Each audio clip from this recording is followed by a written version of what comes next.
with Steve Paikin is brought to you by the Chartered Professional Accountants of Ontario. CPA Ontario is a regulator, an educator, a thought leader, and an advocate. We protect the public. We advance our profession. We guide our CPAs. We are CPA Ontario. And by viewers like you. Thank you. A stunning 4 years of, shall we say, an utterly unconventional American president? Is it any surprise then that the election results themselves are so surprising? Tonight, we'll explore what it all means to the world beyond America's shores. Then, artificial intelligence pollster Erin Kelly checks in. Her algorithm, Polly, may still be right in calling this election for Joe Biden, but she clearly overestimated the Democratic Party's strength. Erin will be here tonight to explain why. It's Wednesday, November 4th, and that's ahead on the agenda.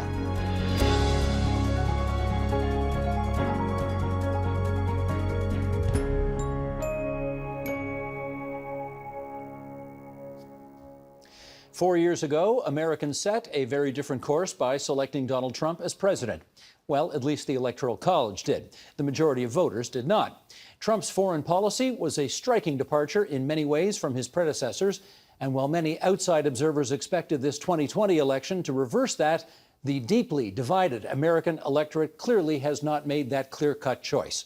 With us now on what the U.S. election day and maybe week means to the rest of the world, we welcome in Oxford, UK, Timothy Garton Ash, Professor of European Studies at the University of Oxford and a Senior Fellow at Stanford University's Hoover Institution.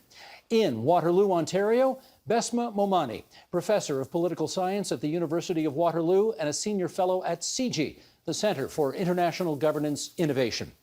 And in the provincial capital, in the Annex, there's Janice Stein, Bellsberg Professor of Conflict Management in the Department of Political Science and the founding director of the Munk School of Global Affairs and Public Policy at U of T, and Seva Gunitsky, author of Aftershocks, Great Powers and Domestic Reforms in the 20th Century.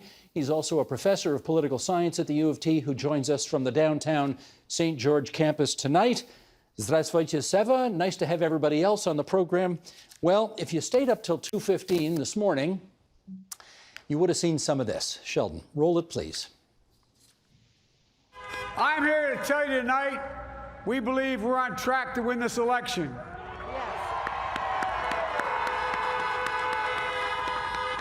We knew because of the unprecedented early vote and the mail-in vote that it's going to take a while.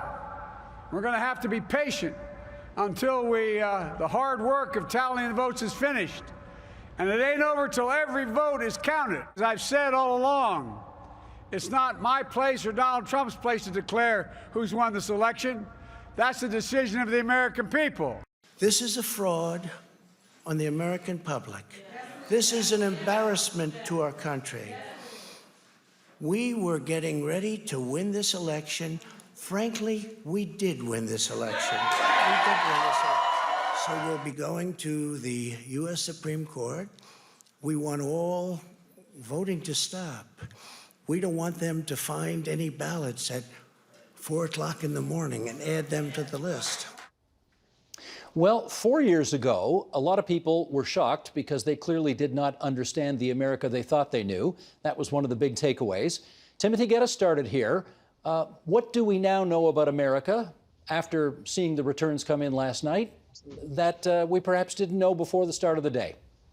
Well, this is clearly the most important American election in my lifetime. And if Donald Trump does become president again by hook or by crook, and I think that phrase is quite appropriate, it will, in my view, spell the end of the transatlantic West as we've known it since 1945.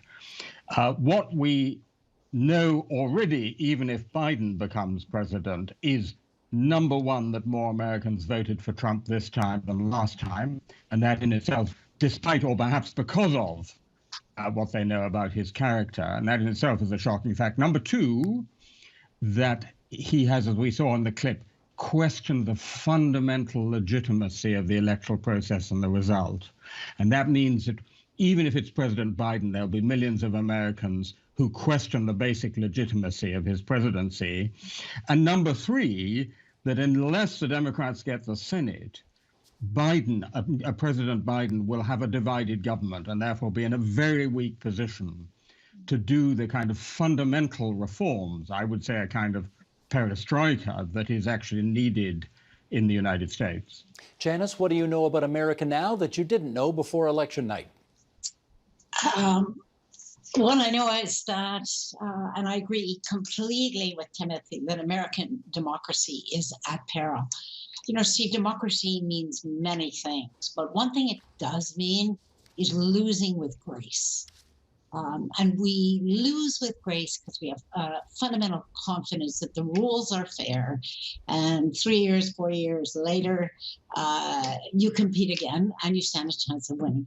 What Donald Trump has done, and it's really astonishing over these last 2 months, is go root and branch in an attack on the fundamental rules of the game and tell the American public that the rules are rigged.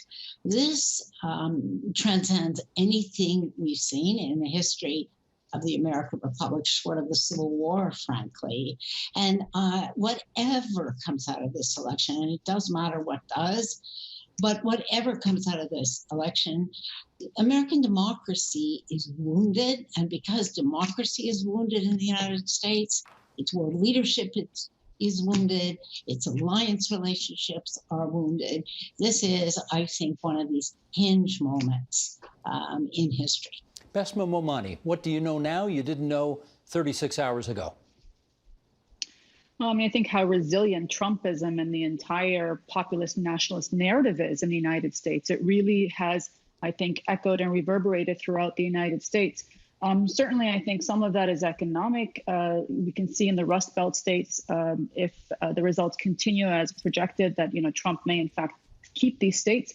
The reality is there is still a lot of anti-free trade sentiment that Trump continues to hit home at. He's seen as tough on China, which I think resonates in these states.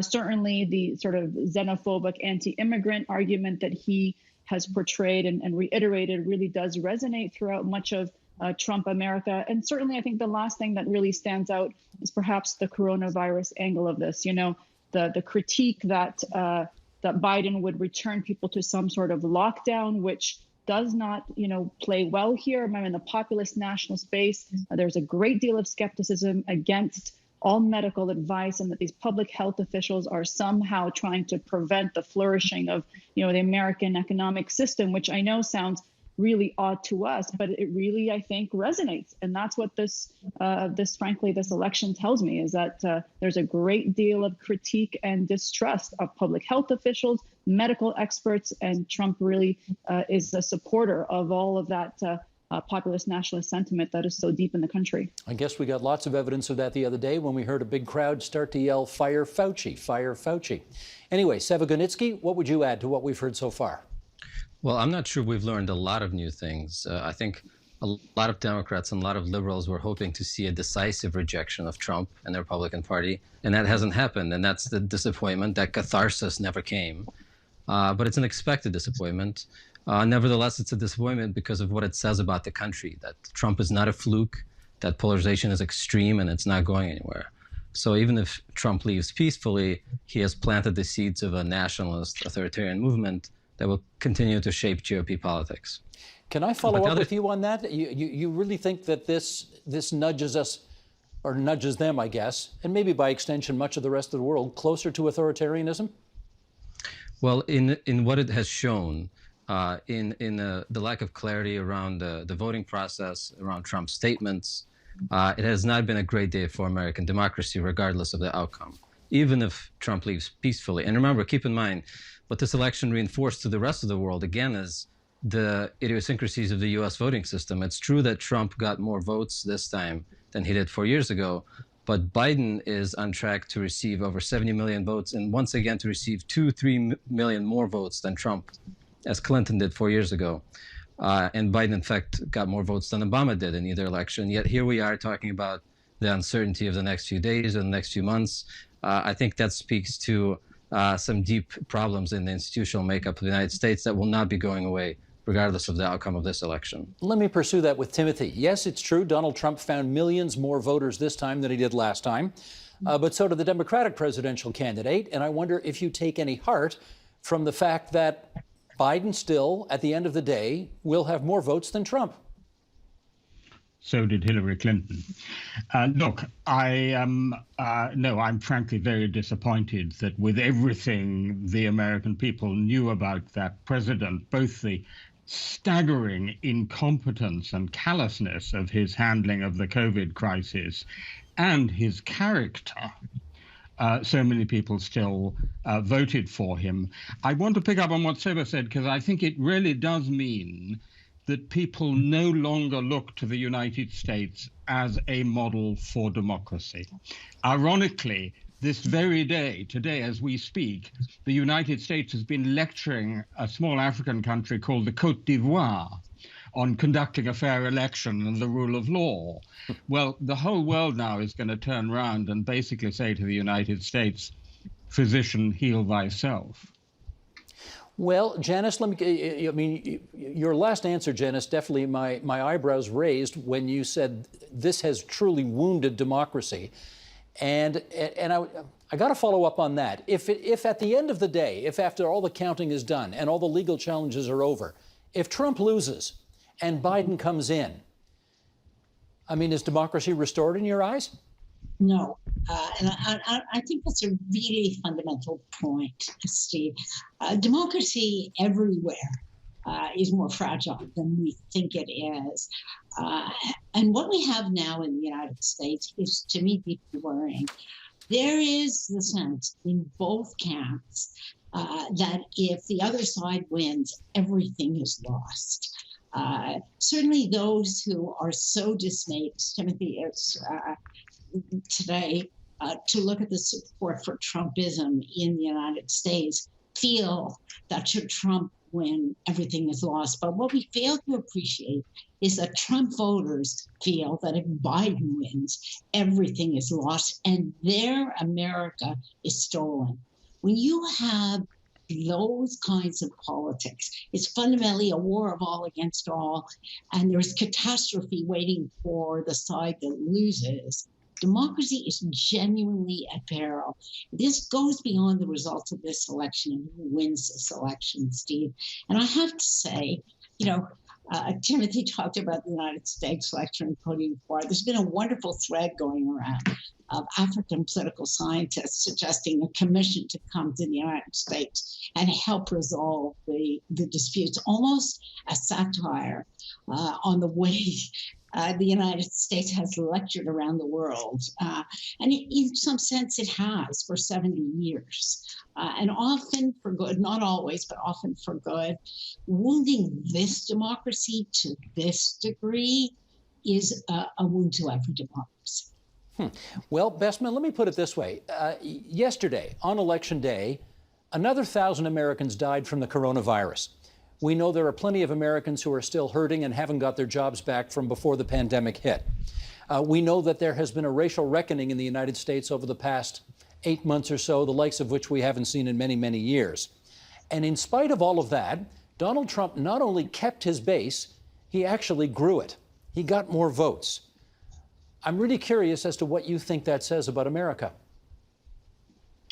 Well, obviously, it's very polarized, but I think, if we look at things through the Canadian lens, and remember here, if this vote was had in Canada, Biden would win overwhelmingly, I think, with 75% of the vote, if the polls are correct.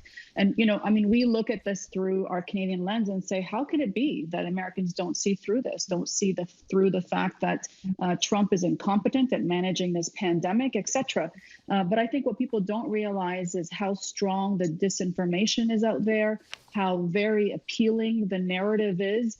That freedom is more important, one's personal liberty, to everything from not wearing a mask to being able to decide on one's own whether or not to comply with public health officials, all of that. And it really is, I think, very interesting to note that in many cases the Democrats spent far more money than the Republicans did. And yes, indeed, we saw that the Republicans were able to hold on to Congress, and who knows, we'll see with the Senate. And that just says that, despite all of what you think of America as being this, so many places, these bastions of progressive values and ideas, there is a strong undercurrent there of very strong conservative views very pro-Republican, and Trump is a part of that. But, I think, frankly, if they had a more competent and amiable person, it would have been a landslide, right? The Republicans would have done an amazing job of getting so much, support. But the fact that Trump is who he is, I think, may have hurt them a little bit. But it just shows that the essence of the country is still very, very conservative. And there is a lot of, I think, reckoning to basically think about, how this is going to shape the future of American politics. Well, let me build on that with Seva, and I'll get a little bit personal here, and I'll include myself in the mix here as well. My hunch is that many people in red state America can't stand the five of us. We are all very credentialed. We all have our university degrees. You folks are still working in the university environment. And they look at us and think, you all think you're so hot. And you all turn down your noses at us. And they feel, well, they feel very, I'm not telling any tales out of school here. They feel very humiliated. And to some extent, this is their revenge. Seva, let's do a round on this. Can you deny them their revenge, given how much they hate Democrats, how much they can't stand people like us, and now they're having their revenge? What do you think? Well, I think some commentators make the mistake of thinking that people are choosing between two sets of policies, when really, for some people, for a lot of people, this is an existential choice, as has been mentioned already. It's not so much about the policy plans of either candidate, it's about what they represent and what worldview they represent. And so the fact that we've seen votes, the number of votes for Trump increase, I think suggests that this goes beyond Trump, that there's a sense among some people out there that liberal centrists are indifferent to their plight, and that we sit in the ivory tower or whatever. And I think to some extent, liberals have to learn how to grapple with that better. We've seen a lot of conflict on the left between sort of the centrists and the more left-leaning supporters. And I think that's going to continue to play out, with a lot of people on the left saying, you should have run a better candidate than Biden. You should have ran with Bernie Sanders or whatever. Given the lack of a decisive Biden victory, that kind of inter-left conflict will only continue in the near future, I think. Timothy, do you have any reason to believe the results of the election would have been any different had it been Bernie Sanders or Amy Klobuchar or Kamala Harris or anybody else at the top of the ticket? I think there is some evidence, at least anecdotal, that actually some people voted not for Trump, not in spite of his character, but precisely because of his character. Look, we're talking all the time here about the United States, and there are some features of the United States that are exceptional, like the thing Janice pointed to, with these two entirely divorced media universes, the world of Fox and the world of MSNBC, two blocks of millions of people who have not just different views, but different facts. But many of the features we're talking about, including what you were just touching on, namely the resentment of liberal metropolitan people with higher education, is common to populist movements across the world. It was one of the best predictors of how people voted in the Brexit referendum, how people vote in Poland. A lot of people support Marine Le Pen in France against Emmanuel Macron. So this is part of a much larger phenomenon of a anti-liberal populist wave, which is very far from over. And I think the broader lesson of this experience is that rumors of the death of populism have been much exaggerated. Yeah, Janice, let me pick up on that. Do people from the center left have to think of something different to say to the 68 million people who voted for Donald Trump? And just saying you're a bunch of deplorables is not going to cut it. No, actually saying you're a bunch of deplorables is about the worst thing you can say, Steve. Let me just mention some evidence very early that is coming in from last night's election, which is really interesting, that Trump not only increased his vote, and he broadened the categories of voters who voted for him. And from what we know, and it's very early, he increased his Black vote, and he increased his support among Hispanic men. That suggests really that his appeal goes beyond the base of white men without college degrees who are a declining demographic. And he's successfully broadened his appeal beyond that base. It looks, by the way, that that where his vote has grown, mainly men still, which tells you something about the world that we're living in and the appeal of these, frankly, macho populist narratives, which is reaching out now across ethnic and racial groups, but not across gender groups. Let's see if that holds up, by the way, because it's so early. But your bigger point, I think, is so important, and Seven makes it as well. The narrative that condescending elites on the coasts who know it all, say it all, don't really listen and don't comprehend the concerns. I truly think this goes way beyond the pandemic. It is a much deeper distress of knowledgeable experts who are not great, frankly, at listening. Esma, how do you see it?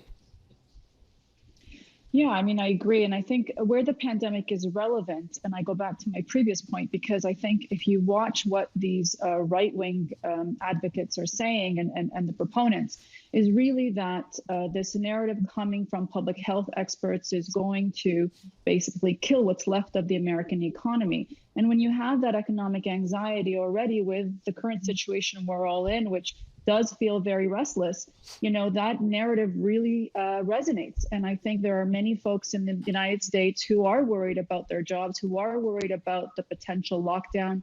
And you had Biden's policies on oil and fracking. For some states, of course, that's a really important, vital economic resource. And, that all plays into that fear mongering, and it worked. And I think that's something that we'll need to take from this too. How coronavirus is being used by the populist nationalists is very much in keeping with the way they think about medical experts. And, medical experts are a part of the elite, a part of the urban educated folks who, have advice from a epidemiology perspective that may sound, to us, again, in Canada, seem reasonable, but to them is really about hitting at their livelihood. And so it's something that I think we're going to have to keep watching as this probably continues. As Timothy noted, populist nationalism, I think, is here to stay. And now coronavirus is only going to embolden those arguments. Let me set up the next part of our discussion by playing a clip from a previous episode of The Agenda. And this is from an author and journalist here named Stephen Marsh, who had some very, Janice, I think you were on that show, some very scary things to say about what might come next. Sheldon, if you would, the clip. The violence that we're seeing in Oregon, the violence that we're seeing on the streets, which is basically left-wing violence, is really going to be nothing compared to when the armed militias really start to make themselves felt, which they haven't yet. So, I don't want to be alarmist, but on the other hand, I think that when you talk to the experts, what you're seeing here is a very classic spiral where the system of government no longer is legitimate to people. The legal system is no longer legitimate to people, and violence and chaos are the inevitable result. And in fact, he went on to say he's predicting a second civil war in the United States. And Timothy, maybe you could start us off on this round. John Meacham, the very fine Pulitzer Prize-winning author and now broadcaster, he asked a pretty good question on American cable television this morning, which was, will Trump supporters respect the eventual legitimate outcome of this election if Biden wins, even if Donald Trump himself does not?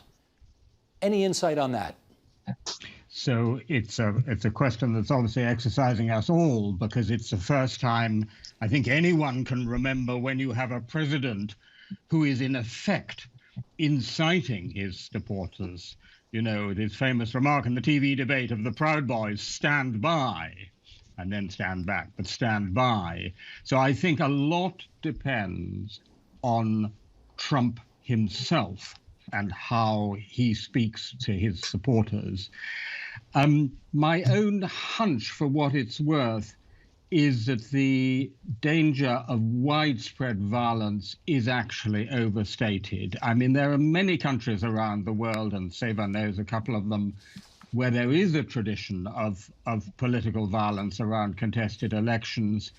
Historically, I don't think the United States is high on that list. So certainly my hope, but also my hunch is that it may be contested, it may be regarded as illegitimate by a lot of Trump supporters and Fox News commentators, but my hunch is there won't be such widespread violence.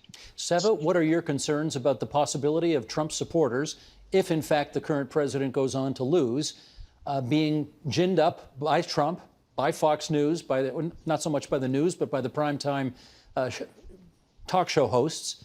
What's your concern about what that might portend? Well, it's so hard to speculate. So many people were expecting violence on the day of the election, for example, and luckily that did not happen. I think the longer the result remains uncertain, the more potential for violence there is. And Timothy is absolutely right. Historically speaking, it would be very unusual for a wealthy, consolidated democracy like the United States to fall into a full-scale civil conflict. But some of the ingredients are there for a sort of low-level conflict, or some kind of attempts at insurgency. Based on his statements today, it's clear Trump doesn't plan to concede easily, so we may expect lawsuits and other things like that. But Trump does not have the administrative resources or the security apparatus support to mount a coup if it's clear that he's lost. So hopefully once Biden crosses the threshold of the needed 270 votes, the situation will stabilize. And Bessman, let me tweak the question a bit for you, which is to say, if something does happen in the United States, what danger does that potential instability mean for us on this side of the border? Well, remember, we have the longest undefended border in the world. It's vital to us to have, peace, calm, and security in the United States. It's not good for us. And it's something that I'm sure our officials are watching. I mean, I would just add to the previous points. Look, the reality is the United States is really well armed. Individuals are very well armed, and they tend to be mostly pro-Republican. And that is dangerous. That is concerning. And some of these weapons are very much military grade. And so you can't ignore, low-level violence for sure. But we've already seen the kind of intimidation tactics in a number of places, from, vigilantes taking to the Biden bus in Texas to, blocking bridges.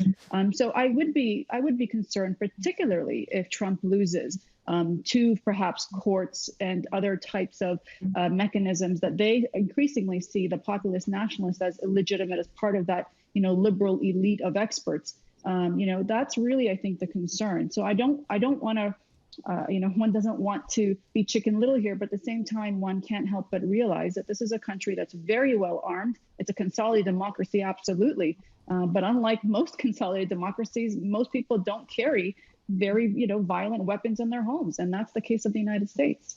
And Janice, if you were about to brief, let's say, high-ranking government officials on how Canada ought to prepare for potential violence in the United States, what would you tell them? So first of all, I disagree very strongly with Stephen Marsh, as you know, in his prediction of civil war. And actually that kind of, to be blunt here, hyped conversation, just not helpful.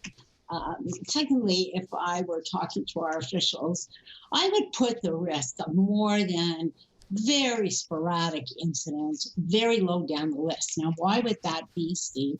First of all, we saw Trump refuse to concede and tell us what he was going to do. He was going to go the constitutional route here. He's going to the Supreme Court. Right away, that falls within the boundaries of acceptable constitutional process, not outside. Secondly, and here's a point that I think we don't make often enough, Trump believes that since he appointed 3 justices to the Supreme Court, he will get the support of that court. And that's actually helpful that he believes that, although I don't agree with him.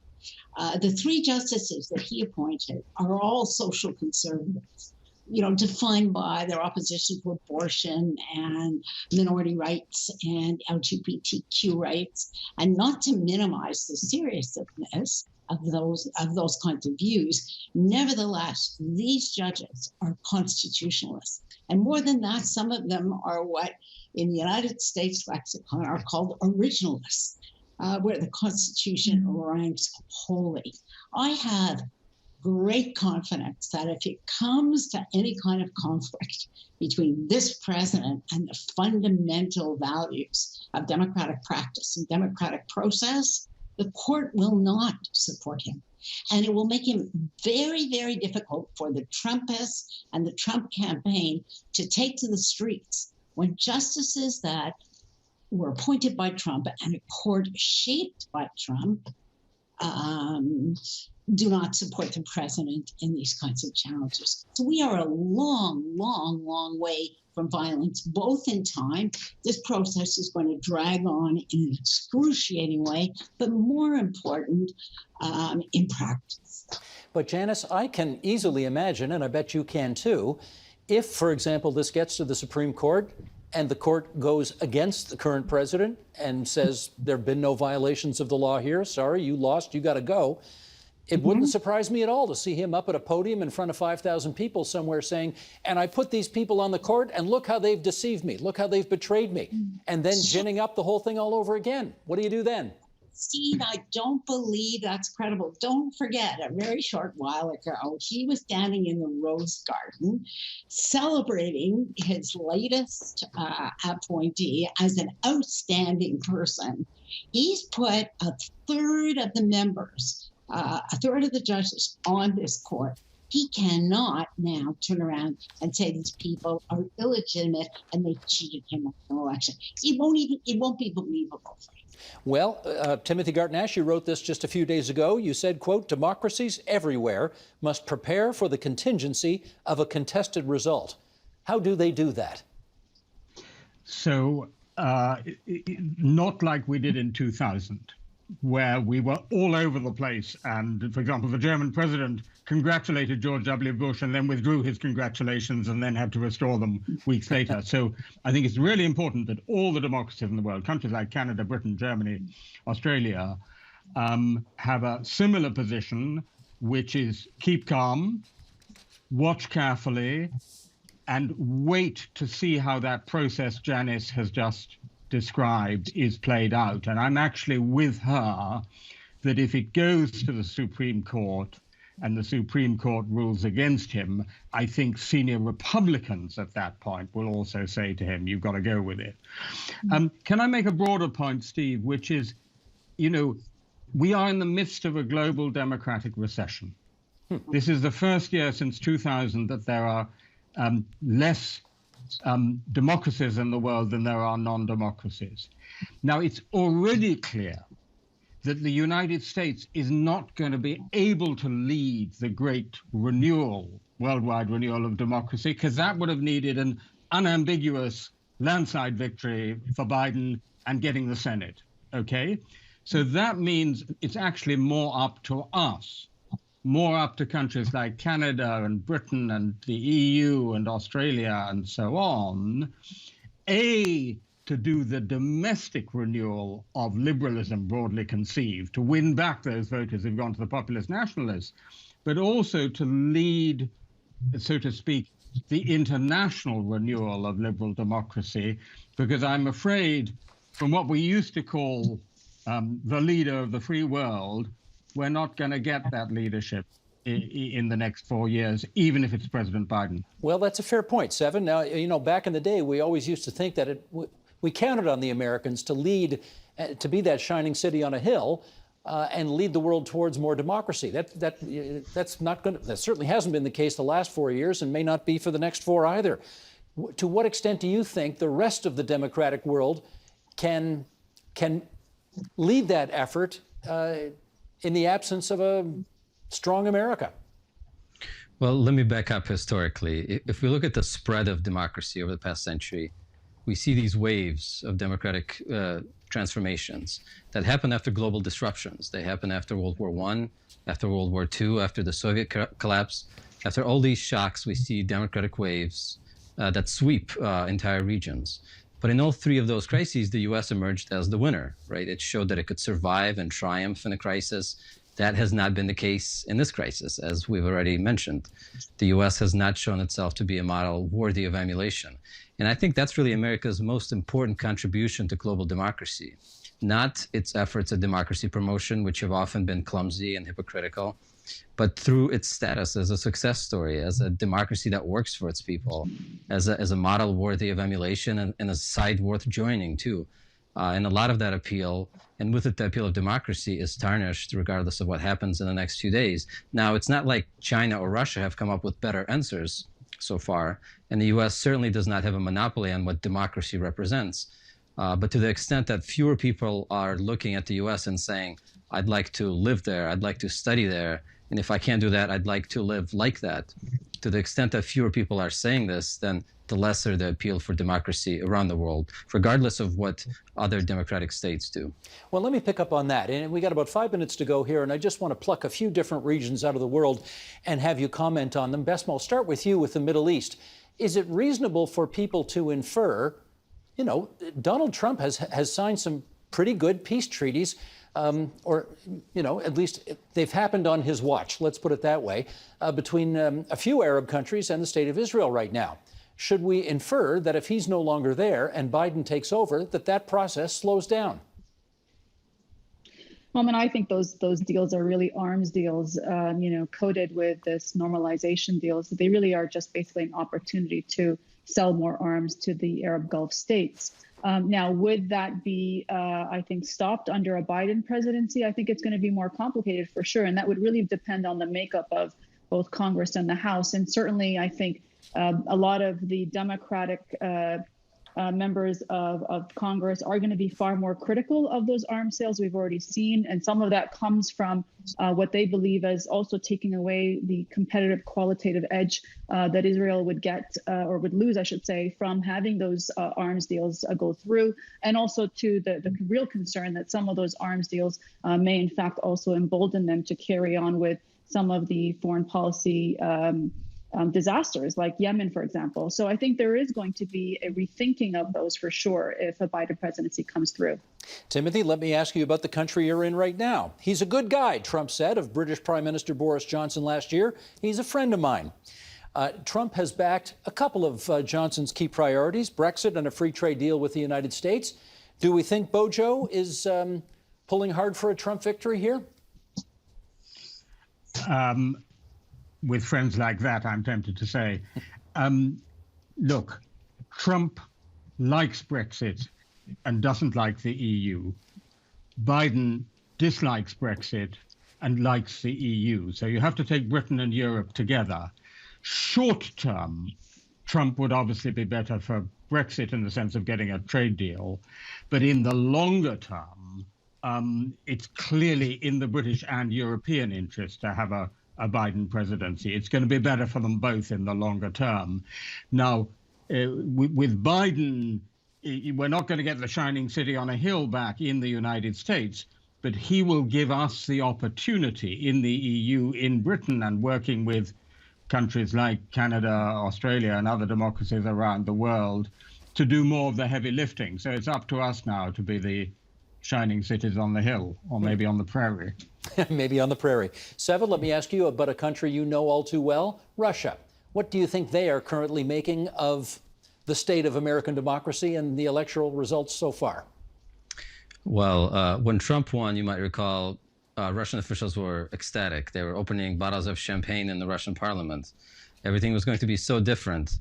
But the fact is, for all the nice things Trump has to say about Putin, relations have not improved. We've seen multiple rounds of sanctions. We've seen a U.S. security strategy that calls for a return to competition with Russia and China. We've seen $1.5 billion of military support for Ukraine from the U.S. So, you know, there was a poll done of Russian citizens just a couple of weeks ago by Levada, which is a reliable Russian polling company. And the overwhelming winner with 65% was, it does not matter. They just don't seem to care who will win the election. And they're probably right. Relations with Russia will probably remain bad in either scenario. With Biden, Russia has a whole other set of issues, like talk of human rights, et cetera, that Putin would prefer not to deal with. But in fact, I think the relations will be bad no matter what. Now, overall, it's clearly better for U.S. foreign policy to see rejection of Trump's foreign policy, which has been very unpredictable. But we should remember also that the foreign policy consensus of Obama and Bush before him, which is what Biden represents, is not some panacea, is not some golden age where America did everything right. And Russia's ambivalence is indicative of that, that so-called traditional U.S. foreign policy also does not have a great record of human rights or international law. So reasserting America's right to sit at the head of the table which is what a return to traditional foreign policy means, is not exactly something just to celebrate. Janice, take us to China. Do you think the Chinese leadership is really pulling hard for Biden to win? Well, they clearly were. There's no question about it. They clearly were. And there are lots of capitals around the world today, Steve, that are not having good days. Beijing is one as they watch this. Istanbul is another. Moscow, as Seba said. There's a group, frankly, of authoritarian leaders who are in sympathy with Trump's instinct for authoritarianism. But if I can come back, and I know we just have a minute or so to Timothy's really important point about liberalism, because we haven't talked about that. We talked about democracy.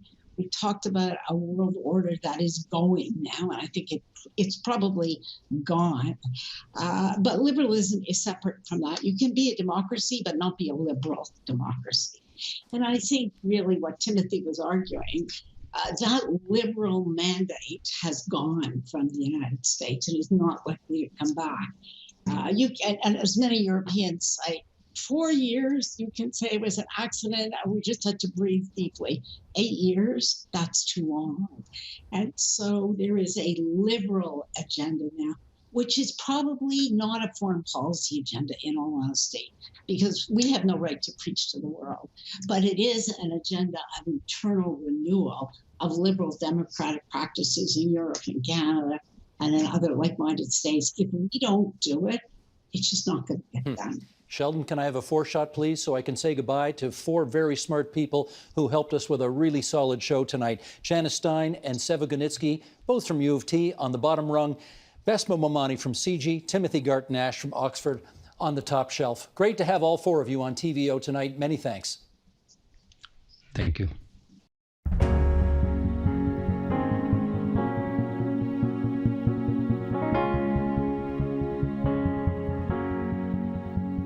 The 2020 U.S. election was probably the most closely watched race ever.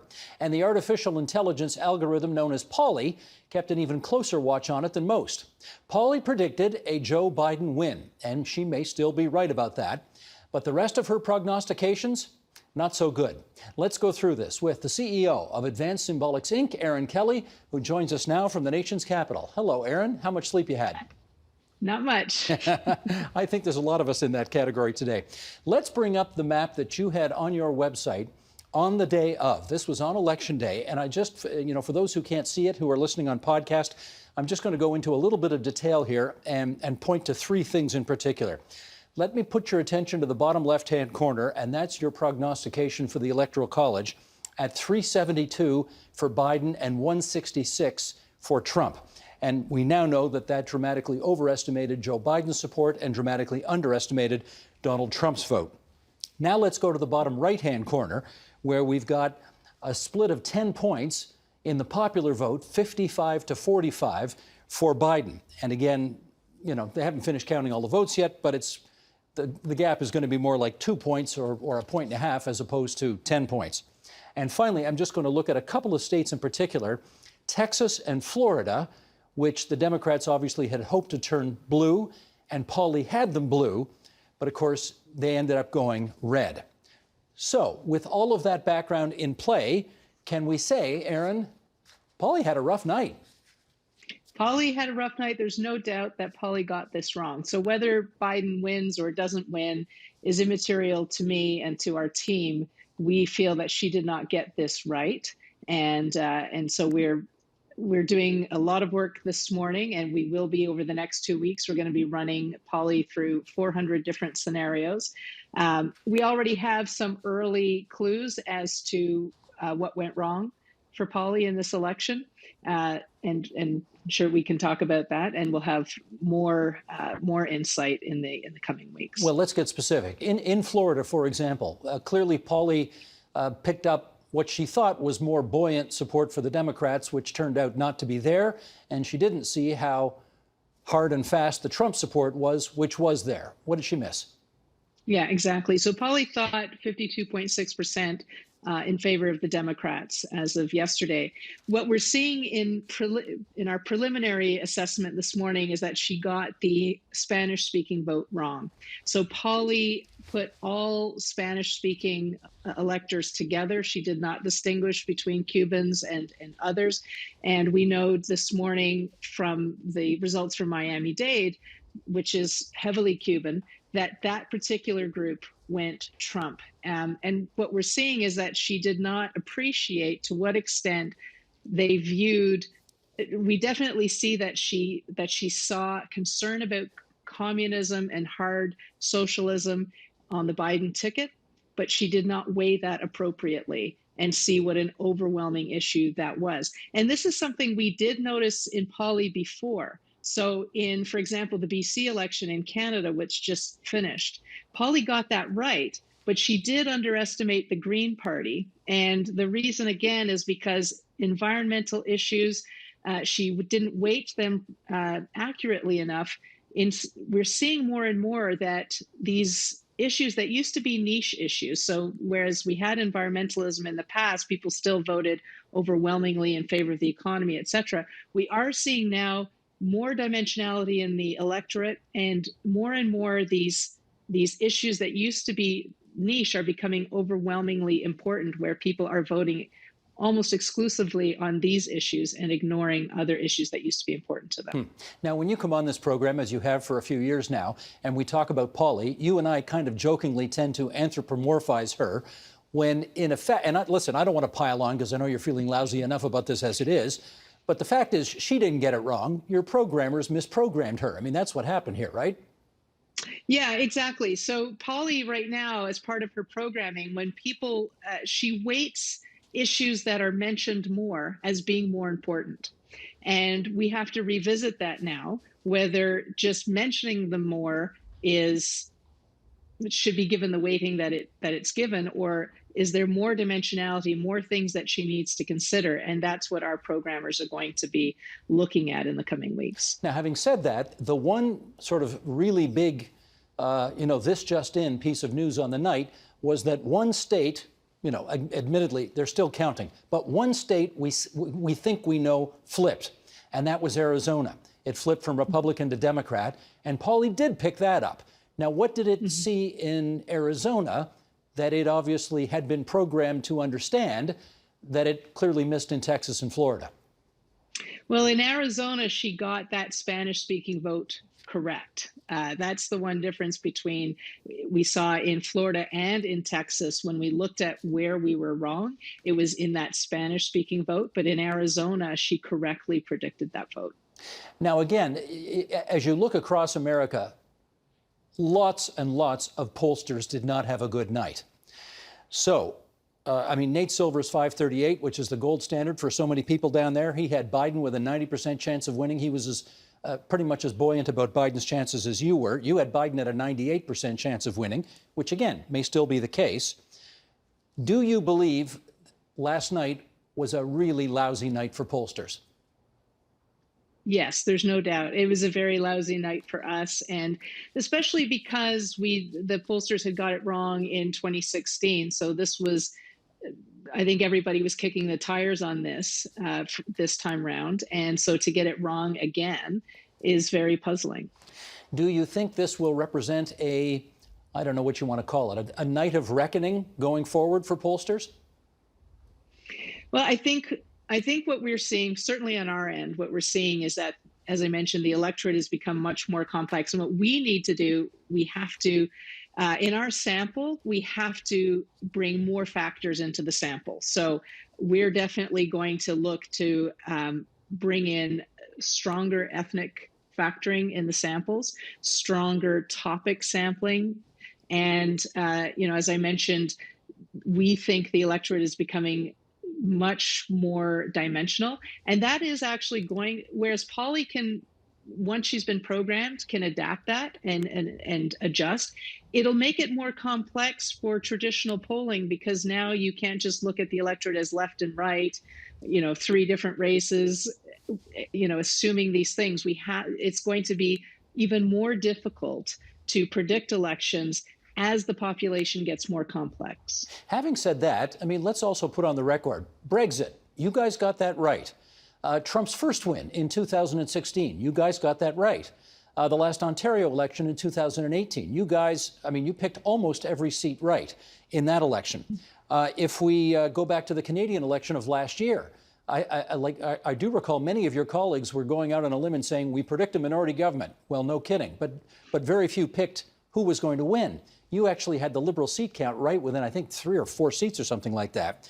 So you had been on a roll, Aaron. Like, you were getting things right that others hadn't. What do you think you were missing this time? Well, first of all, you know, Polly did, like any AI, like any intelligence, she does make mistakes. And the key here is to learn from those mistakes. And so I think the real test will be, does she learn it? What I think is different, the US electorate, I mean, it's 10 times the size of the Canadian government. This particular election, we had a lot going on. So there was the Black Lives Matter and race issues. There was COVID. There's mass unemployment. So this is almost, you expect one of those things maybe in any election. We had them all. And I think the challenge for Polly was, what's more important to me? Race issues? I mean, especially for the Hispanic or Latino vote, they see themselves as a minority group. So they had race playing in there, and Polly did put weighting on that because they were a minority group. But they also had Cubans coming from a communist society and having that weighing on them. Kamala Harris was being portrayed as very left-wing. So Polly had to decide what's more important: the race issues, the communist political issues, the fact that people from Hispanic communities are dying in larger numbers from COVID, so a health issue. And I think she misjudged the importance of the communist and socialist issue over the others. She thought that COVID and race issues would be more important to them than it seemed to be. And let me do one more follow-up on this before we talk about Canadian reaction in the last couple of minutes. Somebody sent me a tweet I guess last night, saying, it was a question. This person was wondering whether, because supporters of the Democratic Party tend to be better off, they tend to be more educated, and they tend to spend more time on social media than, let's say, perhaps middle American supporters of the Republican Party who are less well off, less well educated, and aren't on Twitter all that much at all. Do you think Polly overestimated Democrat support for that reason?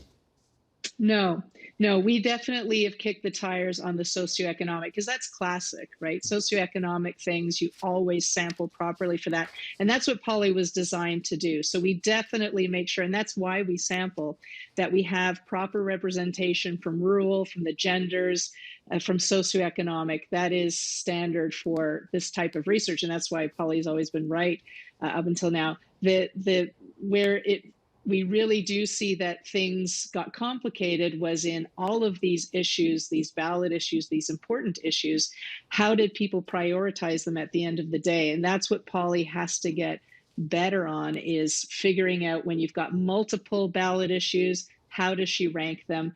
It becomes, that's not something that she's, failed at before, but I think we had a lot of those issues in this election. And so we're going to put her through her paces, like I said, many, many different scenarios of moving these levers so that she gets a lot better at distinguishing and prioritizing these ballot issues. And because she is a computer, is that to say that once you do this reprogramming, explain it to her if you like, she'll never make that mistake again? Well, that's the hope. The more experience she has, the better she gets. So to put it in scientific terms, what we're going to be doing is, it's called a sort of a covariance analysis, where she looks at where certain groups are deviating from where we expected or from the rest of the population, and then flagging that so an analysis can be done before the election. So the methodology that we're going to be employing should be repeatable. But we'll know best when we get to another election, maybe here in the fall, who knows? Okay, one last bit of navel gazing here, and that is, in terms of Canada, obviously your main focus was looking at what they thought about in the United States. But in terms of how we saw that election play itself out last night, what have you got? We saw some pretty stark regional differences in Canada, with Alberta more closely resembling the United States, about 50-50 support for Mr. Trump and Mr. Biden. And that changed as you went through the country. Overall, Canadians are more favorable to Mr. Biden. It's about a 60-40 split. But we definitely see strong support for Mr. Trump, and commensurate with the support that he has in America, and for the same reasons. Did you pick up any concern in Canada that because of what America, whatever it's going to go through over the next period of time as they figure this out, any concerns among Canadians about things turning violent down there? Yes, we definitely saw that. We definitely see that. A lot of Canadians have friends and family, associates in the United States. And there's also the fear what that would do to commercial relations between Canada and the United States. So there's definitely that expectation and that fear, especially now with the results being so close.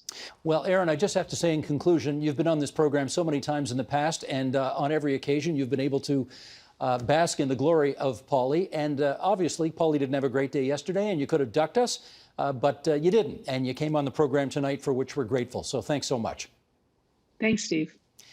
And that is the agenda for Wednesday, November 4th, 2020. Tomorrow, we'll put our political spotlight back on Ontario for analysis of one of the most widely anticipated provincial budgets ever. After months of unparalleled spending by all levels of government during this pandemic, we'll have full coverage from the finance minister to reaction from the opposition parties and the small business community. Budget night in Ontario for the full hour tomorrow. I'm Steve Paikin. Thanks for watching TVO, for joining us online at tvo.org, and we'll see you again tomorrow. The Agenda with Steve Paikin is brought to you by the Chartered Professional Accountants of Ontario. CPA Ontario is a regulator, an educator, a thought leader, and an advocate. We protect the public. We advance our profession. We guide our CPAs. We are CPA Ontario. And by viewers like you. Thank you.